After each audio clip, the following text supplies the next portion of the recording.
machine is accurate from milling to turning. Everything's going to be precise.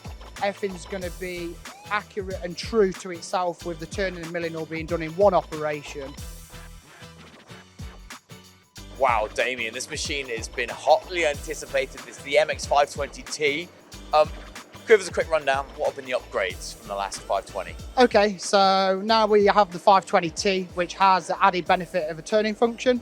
We have done turning before on a different machine, but now we've got it on the 520T, which has also got 7 pallets. Yeah. So originally the 520 had 4. We've almost doubled the amount of pallets. We've got 7 pallets on the 520T. And we're going to be talking about the turning in a little bit, because I find it really interesting. You're now a turner and a miller now.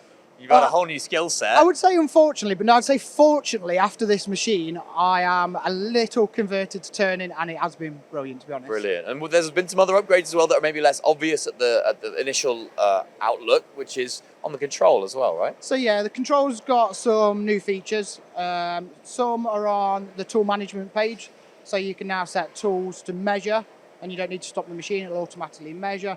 You've also got instructions, pictures where you can put your workflow on there, your setup sheets, your prove outs, or anything to do related with your setup, you can now put on the screen for the operators to read through and make sure that the right job is on the right pallet. This is almost turning into a kind of a one machine factory. Yeah. Let's now dig into it. When you say there's more pallets, how have you achieved putting more pallets in, and what's it changed to the machine envelope? Okay, so footprint wise, the machine's exactly the same. Right. The only difference now, we've got 2 tiers on the pallets. So we used to have 4 on the bottom shelf, we've still got 4 on the bottom shelf.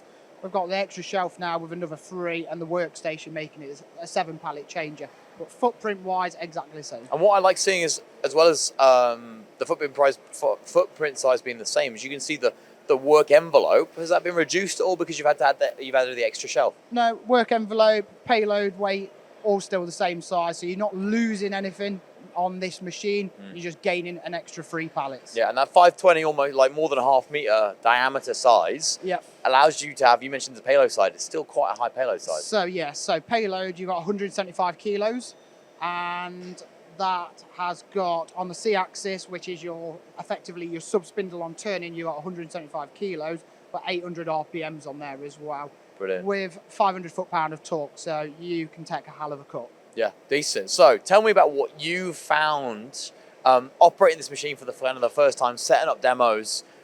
What was it like becoming a turner on a Matsuura machine? Okay, so being a complete miller going to turning was daunting at first, and I've only had a couple of weeks on it. But what I've noticed quite quickly is the material rate that you can reduce turning compared to milling.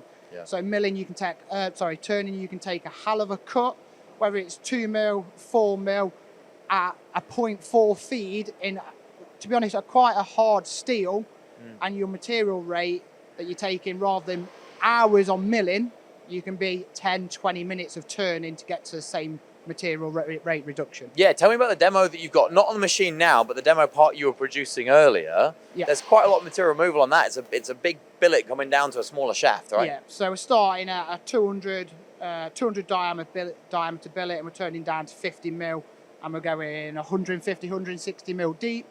The turning side on that reduction is only 10 to 15 minutes. We don't do loads of milling on there, it's more of a turning part, and that is the beauty of this machine. It is a full mill turn. It's not a mill with a little bit of turning, it's not a turn with a bit of mill. It is a full mill turn where we can hit it in both aspects. Yeah, and if you were to be machining, like milling that part down, how long do you think it would take you versus the 15 minutes turning? I would say milling. Milling, you'd be a couple of hours, and on your tool reach, sticking out nearly 200 mil, you're going to have to run slower, where turning, you really don't have to. You can hit it hard the full way.